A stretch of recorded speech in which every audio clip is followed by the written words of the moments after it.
3-4 वर्षाच्या मुलीमध्ये जर काम वासना दिसत असेल तर अशा लोकांना जगण्याचा नैतिक अधिकार आहे का? अमानवी कृत्य करणाऱ्या अपराध्यांना वकील भेटतो म्हणजे लज्जास्पद गोष्ट आहे. पण त्या गोष्टीसाठी एका अमानुष कृत्य करणाऱ्या व्यक्तीला निर्दोष सोडवण्यासाठी एवढे प्रयत्न केले जातात. अशा सडलेल्या मेंदूच्या खराब झालेल्या लोकांना मदत करण्याआधी एकदा त्या मुलीच्या वेदना, तिच्या आई बापाची मनस्थिती याचा विचार करा.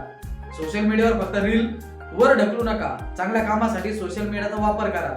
हृदय पिळवटून टाकणारी ही घटना उद्या तुमच्या घरात आजूबाजूला घडेल तेव्हा काय करणार? आणि किती दिवस आपण मेणबत्त्या घेऊन मोर्चे काढायचे आणि निषेध किती करायचा? 8 दिवस न्यूजला बातमी येते, स्टेटस ठेवल्या जातात, नंतर पुन्हा जो तो त्याच्या आयुष्यात व्यस्त होतो. पण ज्यांच्यावर अत्याचार झालाय त्यांचं आयुष्य उद्ध्वस्त होऊन जातं. याला जबाबदार कोण? आणि दुसऱ्याचे आयुष्य उद्ध्वस्त करून लोकांना जगण्याचा अधिकार असतो का? अमानुष अत्याचार थांबत नाही, याला जबाबदार कोण? मालेगावमध्ये झालेल्या अत्याचाराच्या घटनेने पूर्ण महाराष्ट्र हादरून गेला आहे. रोज कुठे ना कुठे एका निरागस मुलीच्या आयुष्याचा निर्दयपणे खेळ करणाऱ्या विकृत प्रवृत्ती थांबायचं नाव घेत नाही. याला जबाबदार सरकार, कायदे की आपण, असा प्रश्न निर्माण होत आहे.